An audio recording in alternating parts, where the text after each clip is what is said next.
میرا خیال ہے کہ پاکستان کو مجھ جیسے ایک پروفیشنل کی ضرورت ہے، اور اگر ہم وہاں جا کے کنٹریبیوٹ نہیں کریں گے، اپنے ڈرائنگ روم میں سے، اپنے لیونگ روم یا بیڈ روم میں سے بیٹھ کے چیزوں کو کرٹیسائز کرنا کہ ملک میں یہ خرابی ہو رہی ہے، یہ خرابی ہو رہی ہے، یہ خرابی ہو رہی ہے، بڑا آسان کام ہے۔ میں آپ کو یہ یقین سے بتاتا ہوں کہ میں ایک بہت ہی آرڈنری آدمی ہوں، لیکن زندگی میں نے ہمیشہ کوشش کی کہ میرا آج میرے کل سے بہتر ہو، اور میرا آنے والا کل میرے آج سے بہتر ہو۔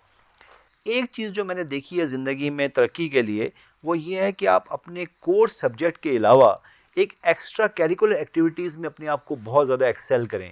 میرے باس نے مجھے کہا یہ کام تو تم کر ہی رہے ہو، اس کے علاوہ کیا کر سکتے ہو؟ میں نے کہا جی میں ہر وہ کام، کیونکہ آئی آلویز فاؤنڈ کہ it was much easier for me to develop my relationship with the human beings than with machines. نہیں جی، بڑی ایکسائٹنگ بات ہے، مجھے بڑی خوشی ہو رہی ہے دیکھ کے کہ ہمارا ریڈیو پاکستان جو ہے وہ وقت کے ساتھ اس نے ترقی کی۔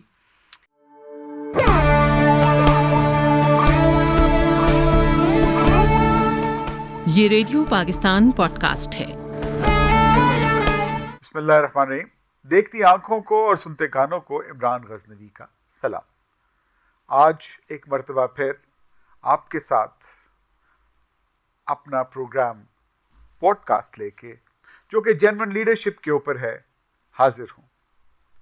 جیسے کہ ناظرین آپ کو پہلے بھی میں نے عرض کیا تھا کہ یہ جو پوڈ کاسٹ سیریز ہے یہ حقیقی لیڈرشپ، جینوئن لیڈرشپ کے اوپر ہے۔ یہاں پہ ہمارے مہمان جو ہمارے ساتھ تشریف رکھتے ہیں وہ اپنی لائف کی سٹوریز، اپنی زندگی کی کہانی بتائیں گے۔ انہوں نے جو اسٹرگل کی، انہوں نے جو کنٹریبیوٹ کیا، اور اپنے اپنے ایونیو، اپنے اپنے پروفیشن، اپنے اپنے اداروں کو ایک ایکسلنس عطا کی۔ آج ہمارے ساتھ موجود ہیں چیئرمین نیپرا توصیف فاروقی صاحب، بائی پروفیشن انجینئر ہیں، اور ان کی کہانی ہم انہی کی زبانی سنتے ہیں۔ السلام علیکم توصیف صاحب۔ السلام علیکم۔ کیسے ہیں آپ؟ اللہ کا شکر۔ ریڈیو پاکستان میں میرا خیال ہے آج آپ پہلی دفعہ ہیں؟ جی پہلی دفعہ۔ اس سے پہلے کہ ہم پروگرام شروع کریں، آپ کا پرسیپشن کیا تھا ریڈیو کے بارے میں، اور آج جب آپ آئے ہیں تو اب آپ کو ہم ویڈیو کی طرف، ویڈیو بھی آپ کی جو ہے وہ ہم نشر کریں گے، تو واٹ از یور ٹیک آن دس؟ نہیں جی، بڑی ایکسائٹنگ بات ہے، مجھے بڑی خوشی ہو رہی ہے دیکھ کے کہ ہمارا ریڈیو پاکستان جو ہے وہ وقت کے ساتھ اس نے ترقی کی۔ ہم تو جس زمانے کی پیداوار ہیں، تو ہم تو ڈیفینیٹلی ہماری سب سے بڑی انٹرٹینمنٹ جو ہم نے بزرگوں کو بھی دیکھا وہ ریڈیو ہوا کرتی تھی۔ اس زمانے میں گانے اور سب سے زیادہ کرکٹ کی جو کمنٹری ہوتی تھی یا ہاکی میچز کی کمنٹری، وہ تو لائیو ہم سنتے تھے۔ تو ہم یہی سن کے بڑے ہوئے ہیں، اور پھر کہیں ریڈیو کھو سا گیا، لیکن آج بڑی خوشی ہوئی کہ دوبارہ بیک ٹو بیسکس، اور انہوں نے اتنا امپروو کیا ہے، تو that's laudable. Thank you very much. تو صاحب آپ بتائیے کہ آپ نے زندگی میں بہت اسٹرگل کی ہوگی، اور ماشاء اللہ آپ نے آج جو مقام حاصل کیا، میرا خیال ہے کہ ایک پروفیشنل کی خواہش ہوتی ہے۔ آپ ایک ادارے کو ہیڈ کر رہے ہیں، اور ایسا ادارہ کہ جو ہر آدمی کے لیے، ہر جو پاکستان کا شہری ہے اس کے لیے ایک کلیدی رول اس کی زندگی میں وہ پلے کرتا ہے۔ تو آپ بتائیے کہ آپ نے زندگی کی شروعات کیسے کی، اور آپ کا ویژن کیا تھا زندگی میں جب آپ نے زندگی پریکٹیکل لائف میں پہلے قدم رکھا؟ بہت شکریہ آپ کا اس سوال پوچھنے کا۔ میں آپ کو یہ یقین سے بتاتا ہوں کہ میں ایک بہت ہی آرڈنری آدمی ہوں، لیکن زندگی میں نے ہمیشہ کوشش کی کہ میرا آج میرے کل سے بہتر ہو، اور میرا آنے والا کل میرے آج سے بہتر ہو۔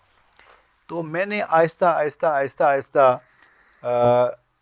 پروفیشنل ایکسیلنس بھی، پہلے ایکیڈیمک ایکسیلنس، پھر اس کے بعد پروفیشنل ایکسیلنس، اس کو حاصل کرنے کی کوشش کی، اور میں نے کبھی رزلٹس پہ بہت زیادہ زور نہیں دیا۔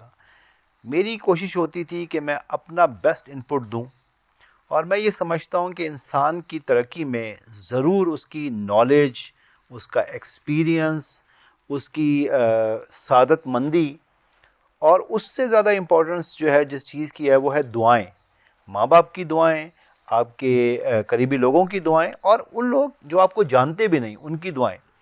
اور اس کے بعد جو سب سے بڑی چیز ہے آپ کو سٹرائک کرنے کے لیے وہ ہے بینگ لکی، کیونکہ آپ کے ساتھ ایک بہت بڑا بیچ نکلتا ہے.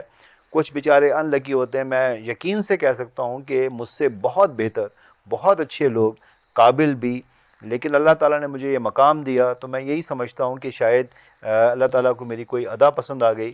لیکن یہ ضرور ہے کہ میں نے ہمیشہ اپنے کام کو بہت سیریسلی لیا. ابھی میں آپ کو ایگزامپل دیتا ہوں کہ ایز چیئرمین نیپرا 3 سال 11 مہینے ہو گئے مجھے. This is my last month which I started today, اور میں نے آج کے دن تک ایک دن بھی آف نہیں لیا، میں نے 1 گھنٹے کا بنک نہیں مارا، اور میں آج تک ابھی اپنے آفس سے ایک دفعہ بھی لیٹ نہیں ہوا.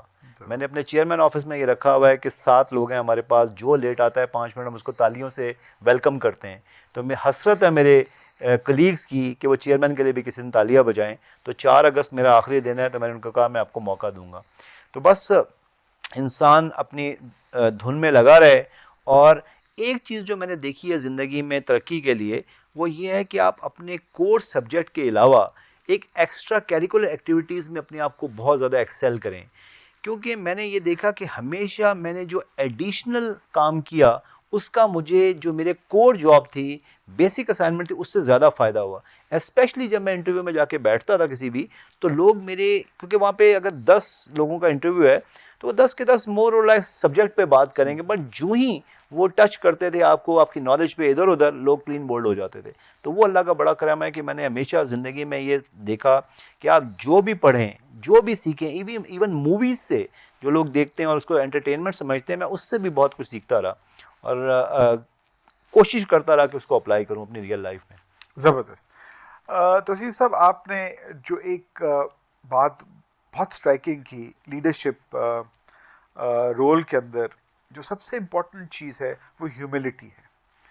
کوئی بھی لیڈر اگر اپنے آپ کو عقل کل سمجھ لے، کوئی بھی پروفیشنل لیڈر، تو میں اس کو نہیں کہوں گا کوئی بھی پروفیشنل، تو شاید وہ پروگریس نہ کر سکے. جیسے کہ آپ نے فرمایا کہ you consider yourself an ordinary man, you're not. You consider yourself lucky, but you have done hard work. اور وہ ہارڈ ورک اور ہیوملٹی ہی انسان کو آگے لے کے چلتی ہے. تو آئی تھنک لیڈرشپ کا ایک بیسک ٹریٹ جو ہے وہ ہیوملٹی ہے، and I think you have that treat.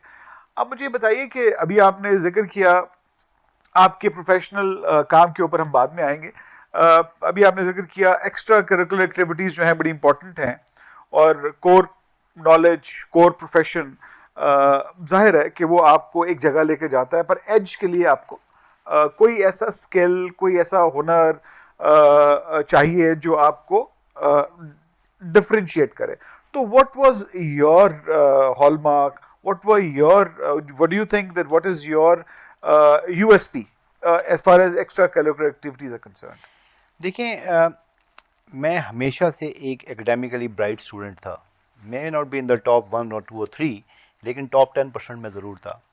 لیکن جیسے میں آپ کو ایگزامپل دیتا ہوں، UET میں میرے جو دوست تھے وہ جو پڑھائی پہ زور دے رہے تھے، میں نے وہاں الیکٹرانکس سوسائٹی بنائی. اس electronics and computer electronics society سے جتنا زیادہ مجھے ایکسپوجر ملا، میں نے وہیں پہ شروع کر دیا یہ سیمینارز کروانا اور لوگوں کو انٹریکٹ کروانا اور نیٹ ورکنگ. پھر اس کے علاوہ قائد اعظم لائبریری میں نے ایک قائز کے نام سے سوسائٹی بنائی، جس کا میں 7 سال جنرل سیکرٹری رہا. اور پریزیڈنٹ جو تھا وہ بہت زیادہ ایک سیریمونیس پوزیشن تھی، تو جنرل سیکرٹری سارا کام کرتا تھا. ہر سال ہم وہاں پہ بہترین قسم کی ایونٹس کرواتے تھے. تو لوگ مجھے میری انجینئرنگ سے تو جانتے تھے، لیکن اس سے زیادہ میری نیٹ ورکنگ اور سب سے زیادہ میرے جو میں ڈیلیور کرتا تھا آن گراؤنڈ، اس سے بہت زیادہ وہ ہوتے تھے. اسی طرح جابز میں بھی ہمیشہ مجھے جو جاب دی گئی، اس کے علاوہ میں نے ہمیشہ وہاں کچھ نہ کچھ ایکسٹرا کیا. جیسے میں جب ابوظہبی گیا تو وہاں پہ میری کور جاب تھی کانٹریکٹس مینجمنٹ، بلنگ، انوائسنگ، یہ ساری چیزیں. میرے باس نے مجھے کہا یہ کام تو تم کر ہی رہے ہو، اس کے علاوہ کیا کر سکتے ہو؟ میں نے کہا جی میں ہر وہ کام کیونکہ آئی آلویز فاؤنڈ کہ it was much easier for me to develop my relationship with the human beings than with machines. تو ایک کام میں نے بڑا اچھا کیا, انجینئرنگ کرنے کے فوراً بعد میں نے یہ ریئلائز کر دیا کہ چونکہ میں انسانوں سے تعلقات جلدی بنا لیتا ہوں ایز کمپیئر ٹو مشینس, تو میں ایسا کام کروں. تو میں نے اپنے باس کو کہا کہ میں ہر وہ کام کر سکتا ہوں جس میں ہیومن انٹریکشن انوالو ہو. اس نے مجھے پہلے پروکیورمنٹ دیا, اس نے مجھے سپلائی چین دیا on top of my job, جس کے مجھے ایک ٹیڈی پیسہ بھی نہیں ملا. پھر اس کے بعد وہاں پہ ابوظہبی میں ایک بزنس کنٹینیوٹی کا ایک آیا, اور وہ اتنا زبردست ایک انیشیٹو تھا, اس کو پھر میں نے لیڈ کیا. تو اس سے مجھے یہاں پہ جب میرا انٹرویو ہوا تو کافی ڈسکشن مجھ سے ہوئی, تو ان کو ڈاکٹر عشرت نے میرا انٹرویو کیا تھا, ہی واز سو ہیپی. میں نے ایک اور چیز جو ہمیشہ کی کہ اپنے آپ کو ہمیشہ امپروو کرتا رہا. لم سے میں نے جب MBA کیا وہ انجینئرنگ کے 4 سال کے بعد کیا, اور لمس کے MBA کے 21 سال کے بعد میں کولمبیا بزنس اسکول گیا. وہاں سے میں نے 1 سال کا ایگزیکٹو پروگرام کیا ان لیڈرشپ مینجمنٹ اینڈ اسٹریٹجی. تو وہ that was a unique experience. تو پوائنٹ یہ ہے کہ انسان کنٹینیوسلی اپنے آپ کو امپروو کرتا رہے. اور ہیوملٹی کی جہاں تک آپ نے بات کی, میں ایک جملہ ضرور بولوں گا کہ میں نے دنیا کی کوئی 35 نیشنلٹیز کے ساتھ کام کیا, اور جو میں نے سب سے بڑا ڈفرینس دیکھا اپنے میں اور ان لوگوں میں, وہ اگر آپ کسی فرض کریں میروبینی کے دنیا کے پریزیڈنٹ سے آپ ملیں تو وہ آپ سے ایسا ملتا ہے کہ جیسے اسے کچھ نہیں آتا اور وہ آپ سے سیکھنا چاہتا ہے. اور میں نے یہ دیکھا ہے کہ ہمارا ینگ بچہ بھی ہوگا نا, وہ بھی یہ سمجھے گا وہ عقل کل ہے اور اسے کچھ سیکھنے کی ضرورت نہیں ہے, اور وہ آپ سے ایسے بات کرے گا جیسے آپ کو کچھ نہیں آتا اور سارا کچھ اس کو آتا ہے. تو یہ چیز ہم میں انفارچونیٹلی ایسی آ گئی, جو کہ میرا خیال میں ہمارا مذہب بھی ہمیں اس تعلیم نہیں دیتا, اور میرا خیال ہے ہماری جو ایک بزنس اور بلکہ فیملی ایتھکس ہیں وہ بھی یہ کہتے ہیں کہ بزرگوں کی عزت کریں.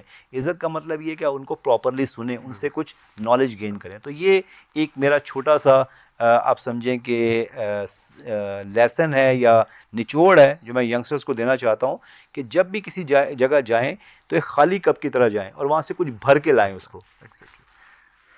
تو صاحب آپ یہ بتائیے کہ آپ نے پاکستان میں کام کیا, پھر آپ ملک سے باہر چلے گئے اور وہاں پہ آپ نے بہت کام کیا اور بہت پیسے بھی کمائے اور بہت ہی آپ نے ایکسلنس اچیو کی. تھوڑا سا اپنا دیار غیر کا ایکسپیرینس بتائیں, اور پھر مجھے یہ بتائیے کہ why you opted for coming back to Pakistan. Pakistan کیوں آئے, اور وہاں پہ جو آپ کو پیسے مل رہے تھے وہ جو اب یہاں مل رہے ہیں اس کو اگر کمپیریزن کریں تو لاجک کیا ہے اس کے اندر؟ لاجک بڑی سمپل سی ہے. پہلے میں آپ کو جانے کا بتاتا ہوں. میں جب ابوظہبی گیا تو میرا میکسیمم پلان تھا 3 سال رکنے کا, اور جانے کا بھی ایسا ہوا کہ میری 2 بہنیں وہاں رہتی تھیں. جب ان کو پتہ چلا کہ مجھے ایک پوزیشن آفر ہوئی ہے, میری ایکچولی 5 بہنیں تھیں اور I was the only son of my parents, تو 2 بہنیں وہاں تھیں اور ایک بھی لاہور میں نہیں تھی. تو انہوں نے جب پتہ چلا کہ پوزیشن آفر ہوئی ہے, انہوں نے کہا جی آپ ضرور آ جائیں فوری طور پہ. تو میرا یہ خیال تھا میں 3 سال کے لیے جاؤں گا, اور میرا باس جو کوڈدو پاور کمپنی میں تھا, میں I work for international power, تو اس میں جو باس تھا وہ he became the managing director of the first IWP project in Abu Dhabi. Abu Dhabi نے بھی پاکستان کی طرح اپنا power and water sector private sector میں ڈیولپ کیا ہے. تو اس نے مجھے میڈ می این آفر, پھر میں وہاں چلا گیا. لیکن وہ اتنے مزے کی جگہ ہے, اور اسپیشلی جب آپ کو ٹیکس فری انکم مل رہی ہو. ہر سال میرا لمس کا جو گروپ تھا یا میرا انجینئرنگ کا گروپ جو تھا, وہ ہر سال جو ٹیکس کا پیریڈ آتا تھا اس میں وہ ٹیکس بڑا پریشان ہوتے تھے. تو میں مذاق سے ان کو لکھتا تھا وٹ از ٹیکس, کیونکہ ابوظہبی میں تو انکم ٹیکس تھا نہیں. اور دوسرا اتنی کلوزنس تھی پاکستان سے کہ میرا نہیں خیال کہ میں نے فیملی کا کوئی بھی ایونٹ چاہے خوشی کا ہو چاہے غمی کا ہو مس کیا ہو. اور سب سے بڑی بات ہے کہ یہاں سے کراچی سے تو 1.5 گھنٹے کی فلائٹ ہے, یہاں سے آپ کی 3 گھنٹے کی فلائٹ بنتی ہے. تو ایک اتنا ایک ریئلی وہ ایک میٹروپولس ہے, اور اتنا زیادہ وہاں پہ انٹرنیشنل کمیونٹی آباد ہے. تو بڑا مزہ آیا, بڑے بہترین دوست بنے دنیا کی ڈفرینٹ نیشنلٹیز کے. اور سب سے بڑی بات یہ ہے کہ وہاں پہ کہتے ہی ہیں کہ جی شاید ہم کوئی 2nd گریڈ سٹیزنز ہیں, لیکن اتنا زیادہ وہ لوگ خیال رکھتے ہیں ہر نیشنلٹی کا. اور میں نے تو بہت انجوائے کیا وہاں پہ, اور پھر ٹائم کا پتہ ہی نہیں چلا. 3 سال کا جو میرا پلان تھا وہ 20 سال پہ چلا گیا. اور واپس آنے کی وجہ جو سب سے بڑی یہ تھی کہ یہ پوزیشن ایڈورٹائز ہوئی تو میں نے اس کو اپلائی کر دیا. اور میری سیریسنس آپ اس سے دیکھیں کہ میں I didn't even came for the interview. میں نے اسکائپ پہ انٹرویو دیا تو پہلا سوال ہی مجھ سے ڈاکٹر ارشد نے یہ کیا کہ آپ انٹرسٹڈ نہیں ہیں. میں نے کہا جی ہوں. تو انہوں نے کہا آپ آئے نہیں کیونکہ دنیا سے لوگ آئے ہیں اس انٹرویو کے لیے. تو میں نے کہا جی آپ اتنے ماشاء اللہ جہاندیدہ آدمی, اگر آپ نے میرے اسکلز دیکھنی ہوں گی تو آپ اسکائپ پہ بھی دیکھ لیں گے. لیکن جب انہوں نے مجھے آفر دی تو میرا سب سے بڑا موٹیویشن یہ تھا کہ میرا خیال ہے کہ پاکستان کو مجھ جیسے ایک پروفیشنل کی ضرورت ہے, اور اگر ہم وہاں جا کے کنٹریبیوٹ نہیں کریں گے, اپنے ڈرائنگ روم میں سے, اپنے لیونگ روم یا بیڈ روم میں سے بیٹھ کے چیزوں کو کرٹیسائز کرنا کہ ملک میں یہ خرابی ہو رہی ہے, یہ خرابی ہو رہی ہے, یہ خرابی ہو رہی ہے, بڑا آسان کام ہے.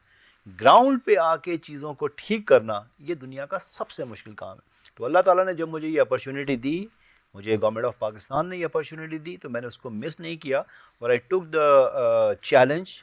اور سب سے بڑی بات ہے کہ میری اس وقت 8-10 گنا سیلری تھی, اور اس وقت کوئی 25-30 گنا شاید ہو چکی ہوتی, کیونکہ بیکاز آف ایکسچینج ریٹ اگر ایک ٹیڈی پیسہ بھی نہ میری سیلری بڑی ہوتی. لیکن مجھے بڑی خوشی ہے کہ میں نے اپنی زندگی میں ایک چھوٹی سی کنٹریبیوشن یہ کی. تو الحمدللہ آپ نے پاکستان آئے اور اس ویژن کے ساتھ آئے, اس مشن کے ساتھ آئے کہ آپ اس ملک کے لوگوں کے لیے اپنی جو ایکسپرٹیز ہے اس کو بروئے کار لاتے ہوئے لوگوں کی خدمت کریں گے. 4 سال 11 ماہ آپ کو ہو گئے, 3 سال 11 ماہ, 3 سال 11 ماہ آپ کو ہو گئے. تو آپ نے نیپرا میں آ کے کیا تبدیلیاں لائیں جس سے عام لوگوں کو فائدہ پہنچا؟ پرسیپشن جو ہے وہ یہ ہے کہ بس بجلی کے ریٹ بڑھتے جا رہے ہیں اور لوگ جو ہیں وہ مہنگائی کے بوجھ تلے دبتے جا رہے ہیں. تو آپ نے کیا انوویشنز کیے, ریفارمز کیے نیپرا کے؟ اب اس پہ ہم گھنٹوں بیٹھ کے بات کر سکتے ہیں. Let me try to squeeze it as much as possible. پہلے دن جب میں آیا تو میں نے سب سے پہلے میرے ایک انجینئرنگ کے کلاس فیلو ہیں جو میرے ڈی جی لائسنسنگ ہے, مجھے مبارکباد دینے آئے, 9 بجے مجھ سے ملنے آئے. تو سب سے پہلے میں نے بسم اللہ کے بعد اپنے بورڈ پہ لکھا کہ no imported fuel based project during my tenure. اور الحمدللہ جو سب سے بڑا مارکا ابھی تک ہم نے مارا ہے وہ یہ ہے کہ پاکستان میں جب میں آیا تو 62-63% ہماری جنریشن جو تھی وہ امپورٹڈ فیول پہ تھی. آج وہ کم کر کے ہم 38% پہ لے آئے ہیں. بٹ انفارچونیٹلی 2 چیزیں نیپرا کے ہاتھ میں کنٹرول میں نہیں ہیں جو ہمارے ہاتھ سے اتنی بری طرح سے سلپ ہوئی ہیں, جس کی وجہ سے آپ کو اس کا امپیکٹ نظر نہیں آیا, جو کہ بہت واضح نظر آتا.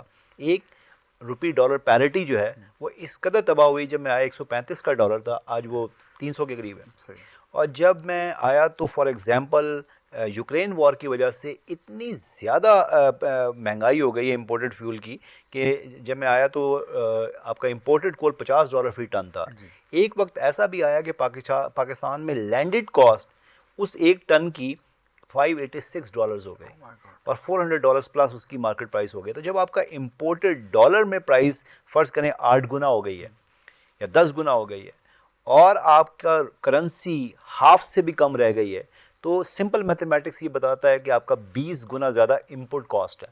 اور 62-63% اگر آپ کی 10-15-20 گنا آپ کی امپورٹ کاسٹ کی ویلیو بڑھ گئی ہو, تو نیپرا نے صرف 16 سے 34 روپے لاسٹ ایئر پرائز بڑھائی ہے, وچ از اے سبسٹینشیل انکریز. مجھے اس میں کوئی شیم نہیں ہے ایڈمٹ کرنے میں, لیکن آپ یہ دیکھیں کہ ان نامساعد حالات میں ہم نے کتنے بہتر کام کیے ہوں گے. ایک ایک کلو واٹ ہم نے نچوڑا ہے کہ ہم کسی طرح اس کو اپنے انڈیجنس فیول سے بنائیں, اور ہم اس کو مسلسل کم کرتے ہوئے امپورٹڈ کول کو آج یہاں پہ لے آئیں. دوسرا, جب میں آیا تو جو سب سے عجیب بات میں نے دیکھی کہ پاکستان کا پاور سیکٹر بالکل کسی بھی طرح کی پلاننگ کے بغیر چل رہا تھا. جیسے خودرو جھاڑیاں بڑھ رہی ہوتی ہیں, تو پہلا کام سب سے میں نے یہ کیا کہ میں آئی جی سیپ لے کے آیا, indicative generation capacity expansion plan, کہ ڈیمانڈ کو سامنے رکھ کے آپ سپلائی لے کے آئیں گے. پھر ہم نے ڈسکوز کے اندر ایک میرار ڈپارٹمنٹ بنایا اور میں C T B C M لے کے آیا. C T B C M کیا ہے؟ جب ہم نے وابڈا کو انبنڈل کیا آج سے تقریباً 31 سال پہلے 92 میں, تو ہم نے ایک خواب دیکھا کہ ہم پاکستان کے ہول سیل مارکیٹ کو اوپن اپ کر دیں گے. جیسے میں مثال دیتا ہوں کہ جب میرے والد صاحب پرنسپل تھے, ہمارے گھر میں فون لگا 1.5 سال کے بعد ٹاپ پرائرٹی پہ, تو لوگ مٹھائیاں لے کے آئے کہ جی, کیونکہ average waiting time for telephone connection was 12 years. تو کیسے یہ چینج ہو گیا؟ آج آپ کو 5 کمپنیز آپ کو آفر کر رہی ہیں سروسز, کیونکہ آپ نے دو چیزیں ریکوائرڈ ہیں, ایک ٹیکنالوجی اور ایک کمپٹیشن. پاور سیکٹر کے اندر آج ٹیکنالوجی موجود ہے, the only thing we have been blocking was competition. تو میں نے اس کو اوپن اپ کر دیا. آج C T B C M launch کرنے کے بعد جو میں نے 31 مئی 2022 کو کیا, آپ 1 میگا واٹ سے اوپر buying and selling of electricity on your own کر سکتے ہیں, جس کے لیے آپ کو گورنمنٹ کے پاس جانے کی ضرورت نہیں ہے, سوورن گارنٹیز کی ضرورت نہیں ہے, اور سب سے بڑی بات ہے پرائیویٹ سیکٹر کی انڈکشن اس میں کر رہا ہوں. پھر 5 انیشیٹیوز نیپرا میں نے لیے. جب میں پہلے دن آیا تو مجھے, جب میں ابوظہبی سے چلا تو 29 فٹیلٹیز تھیں کراچی میں کے الیکٹرک میں. ہم نے جب اس کو انویسٹیگیٹ کیا تو پتہ چلا کہ وہاں انہوں نے ایریل بنڈل کنڈکٹرز لگائے تھے, اور اس میں 5 تاریں چلتی ہیں, 3 لائیو, 1 نیوٹرل اور 1 ارتھنگ کی. تو اس میں سم ہاؤ ارتھنگ کی تار مسنگ تھی. تو ہم نے 2,16,000 پولز کو کراچی میں انڈیویجولی ارتھ کروایا. اور آج سب سے بڑی اس کی نشانی یہ ہے, یا اس کا لٹمس ٹیسٹ, کہ کراچی میں اس سال 8 گنا زیادہ بارش ہوئی, اور الحمدللہ ایک بھی الیکٹروکیوشن کیس نہیں ہوا. آج مجھے بڑا دکھ ہے, میں بھی سن کے آ رہا ہوں لاہور میں 2-3 واقعات ہوئے ہیں, اور میں نے فوری طور پہ اپنی ٹیم کو کہا کہ اس کو انویسٹیگیٹ کریں. پھر ہم نے سی ایس آر کا پورے پاکستان کا ایک بہت بڑا انیشیٹو لیا, اور میرے لائسنسیز نے اتنا زبردست کوآپریٹ کیا کہ they have invested more than 40 billion rupees. 1003 نئے پروجیکٹ شروع کیے ہیں, 62,000 سے زیادہ انہوں نے جابز دی ہیں, جس میں تقریباً 11,000 جابز فیمیلز کی ہیں. تو یہ بہت بڑا نمبر ہے. پھر ہم نے اس کو کہتے ہیں پاور ود پراسپیرٹی, اور جو ایچ ایس سی والا ہے جو ہم نے پورے پاکستان میں لانچ کیا ہے, اور جو شہید ہوئے تو ان کو 35 لاکھ روپے بھی دلوائے, اور نیکسٹ آف کن کو جاب دلوائی, اور یہ میں نے پورے پاکستان میں لانچ کر دیا ہے. تو اس کو کہتے ہیں پاور ود سیفٹی. اور پھر پاور ود سیکیورٹی میں ہم نے پورے پاکستان کے جو ہمارے یہ ملٹی بلین ڈالر ایسٹس ہیں, نیشنل کریٹیکل انفراسٹرکچر, اس کو سائبر اٹیک سے پروٹیکٹ کرنے کے لیے اپنے ہم ریگولیشنز لے کے آئے ہیں. چوتھا ہے ہمارا پاور ود یونٹی, جس میں انڈسٹری اور اکیڈیمیا کو قریب لے کے آ رہا ہوں. میں یہ چاہتا ہوں کہ ہر بچہ ہمارا جو انجینئرنگ یا نان انجینئرنگ کا ہو, وہ کوئی ریئل لائف پرابلم کو سالو کرے. Last but not the least power with equality, جس میں اپنی بچیاں جو ہے ہماری, جو کہ میں لاسٹ ایئر گیا یو ای ٹی تو مجھے پتہ چلا 62% لڑکیاں انجینئرنگ میں ہیں اس وقت وہاں پہ. لڑکے مائنورٹی میں آ گئے, لڑکیاں ماشاء اللہ, لیکن some how this number is not getting translated into induction. تو میری پوری کوشش ہے کہ میں پاور سیکٹر کے اندر لڑکیوں کی تعداد بڑھاؤں. پہلی میری تھوڑی سی کوشش سے ہماری ممبر نیپرا میں پہلی فیمیل آئی ہیں, اور میں نے پہلی فیمیل ڈائریکٹر پروموٹ کی ہے نیپرا میں, اور 54% اس وقت جو خواتین نیپرا میں وہ میں نے ہائر کی ہیں ان دا لاسٹ آلموسٹ 4 ایئرس. یہ چھوٹی سی کنٹریبیوشن ہے. تو یہ سب آپ نے پروفیشنل لائف کے بارے میں ایکسپلین کیا, اور آپ نے بہت اچیو کیا. زندگی کے سفر میں انسان اچھا وقت بھی آتا ہے, برا وقت بھی آتا ہے, اور ایک لمحہ ایسا آتا ہے وہ کہتا ہے یار بس اٹس انف از انف, میں بس تھک گیا ہوں. کیا کبھی کوئی ایسا لمحہ آیا آپ کی زندگی میں؟ لمحات تو بہت آئے, لیکن وہ ایک شعر ہے جو کہ مجھے اس کا ایگزیکٹ شعر بھول جاتا ہے, تو میں نے اس کی اپنی تھوڑی سی ٹویکنگ کی ہے. ہم وہ نہیں جو ڈر جائیں حالات کے خونی منظر سے, جس حال میں جینا مشکل ہو اس حال میں جینا لازم ہے. تو مشکلات آتی ہیں, لیکن میں ایک عجیب نفسیات ہے میری کہ مجھ پہ جتنا پریشر پڑتا ہے میں اتنا اچھا پرفارم کرنا شروع کر دیتا ہوں. اگر مجھ پہ کوئی چیلنج نہیں ہے تو مجھ سے لیزی آدمی آپ کو نہیں ملے گا دنیا میں, لیکن جتنا آپ مجھ پہ پریشر ڈالتے جائیں گے, اور اسپیشلی وہ لوگ جو غلط فہمی کا شکار تھے, بہت سے لوگ چاہتے تھے کہ شاید میں یہاں آیا ہوں باہر سے تو میں فیل ہوں اس میں اپنے ڈیلیور کرنے میں, تو میں نے اس سے زیادہ جوش, جذبے, ہمت, اور سب سے بڑی بات ہے کہ میں روز جب فجر کی نماز کے بعد اللہ سے یہ دعا کرتا ہوں, کیونکہ دعا اس دنیا میں نے 2 طرح کے لوگ دیکھے ہیں بس. ایک وہ جو صبح نکلتے ہیں دعا کر کے کہ آج اللہ تعالیٰ کچھ اچھے کام میرے ہاتھوں سے کرا دے, اور ایک وہ کہ کہتے ہیں آج میرے ہاتھ سے کوئی اچھا کام ہو گیا تو میرا نام بدلا دینا. تو نہیں, میری پوری کوشش ہوتی ہے, اور اللہ تعالیٰ جب مجھے دعائیں ملتی ہیں, اچھے کام کرتا ہوں تو اس میں برکت پڑتی ہے. تو بہت سارے ایسے آئے, میں انڈیویجول بتانے کی وہ نہیں ہے, لیکن ہمیشہ میں اس سے نکلا اور زیادہ سکسیزفل ہو کے نکلا. جتنی نیگیٹو انرجی میرے اندر آتی ہے اس کو میں کنورٹ کر دیتا ہوں پازیٹیو انرجی میں. اور آپ میرے ساتھ گولف بھی کھیلتے ہیں, آپ نے دیکھا ہوگا کہ میں ذرا ضرورت سے زیادہ زور کے ہٹ مارتا ہوں جس دن میں زیادہ غصے میں ہوتا ہوں. بالکل صحیح. تو یہ سب میں پوچھنے لگا تھا کہ آپ کا پسندیدہ اسپورٹس کیا ہے, تو وہ آپ نے خود ہی بتا دیا ہے, گولف ہے. نہیں, میرا پسندیدہ اسپورٹس جو ہے وہ اسکواش ہے. اچھا, میں نے وہ بہت کھیلی ہے ابوظہبی میں. اب عمر شاید اس کا تقاضا ہے کہ میں اس پہ آ جاؤں. گولف میں ضرور کھیلتا ہوں اور مجھے بہت پسند ہے, لیکن جو مزہ اسکواش کے اندر ہے, کیونکہ with in half an hour 45 minutes آپ you take a bath in your suite. میرے خیال میں دنیا میں اپنے سویٹ میں باتھ لینے سے بہتر کوئی چیز نہیں ہے. شاید وہ ہمارا شہید جو اپنے خون میں سے بات لیتا ہے وہ اس سے بہت اوپر ہوگا, اور اس کے بعد اس سے حسین آپ کو کوئی چیز نہیں ہے. کوئی پیغام جو آپ اپنی آڈینس کو, جو آپ کو دیکھ رہے ہیں, جو سن رہے ہیں, ان کو دینا چاہیں؟ پیغام تو بڑا سمپل سا ہے. آپ جو بھی کریں, مجھ سے اکثر ینگسٹرز پوچھتے ہیں میں یہ کر لوں یا وہ کر لوں, تو میں بڑا سمپل سا ان کو پیغام دیتا ہوں کہ جو بھی کرو with full heart and mind کرو, دل لگا کے کرو, اور کسی چیز میں بھی سیکنڈ گریڈ جو ہے نہ ہو, اور اس کے ایکسلنس حاصل کرو. زور اپنا پورا لگاؤ اور باقی اللہ تعالیٰ پہ چھوڑ دو. رزلٹس اللہ تعالیٰ دیتا ہے. انسان پوری کوشش کر سکتا ہے اور وہ ضرور کرو, اور سنسیئرٹی کے ساتھ کرو. اور جب بھی آپ کوئی کام کرو تو یہ یاد رکھو کہ آپ کے ماں باپ نے بڑی قربانیاں دی ہیں آپ کو یہاں تک پہنچانے میں, تو آپ کا قرض ہے اپنے ماں باپ پہ بھی, اپنے سبلنگس پہ بھی, اور سب سے بڑی بات ہے کہ آپ کے کمیونٹی, آپ کا علاقہ, اور اس سے زیادہ آپ کے ملک میں, کیونکہ ملک نے آپ کے لیے بہت قربانیاں دی ہیں اور ملک آپ کو بناتا ہے. تو آپ کا یہ فرض بنتا ہے کہ آپ ہر وقت یہ نہ دیکھیں کہ ملک آپ کو کیا دے رہا ہے, بلکہ جب آپ اس پوزیشن میں ہو تو آپ ملک کو بھی کچھ آفر کریں. بہت شکریہ. دل تو بہت چاہتا ہے کہ آپ سے یہ گفتگو جاری رہے, اور اسی طرح اگر ہم بات کرتے رہے تو دنیا کا ایک ورلڈ ریکارڈ ابھی میں نے دیکھا ہے براڈ کاسٹنگ میں, 55 گھنٹے وہ پروگرام چلا ہے. تو آئی تھنک جب آپ فارغ ہوں گے اپنی جاب سے تو پھر ہم ایک 56 گھنٹے کا پروگرام کریں گے انشاءاللہ.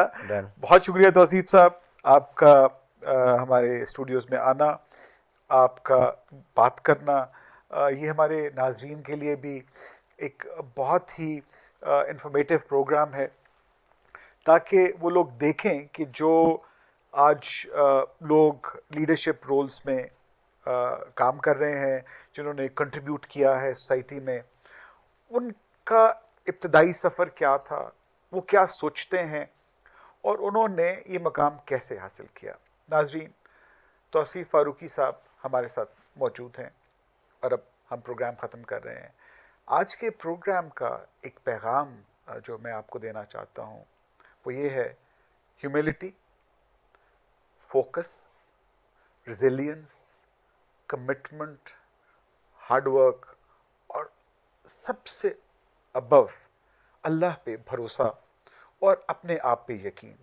اگر یہ سب چیزیں آپ میں موجود ہیں تو دنیا کی کوئی طاقت آپ کو اپنے پازیٹیو عزائم میں, نیک عزائم میں کامیاب ہونے سے نہیں روک سکتی. آج کے اس پروگرام کے ساتھ جو جینوئن لیڈرشپ کے اوپر ہے, میں آپ سے اجازت چاہتا ہوں. اپنا خیال رکھیے گا, اپنے ارد گرد کے لوگوں کا خیال رکھیے گا. پاکستان زندہ باد.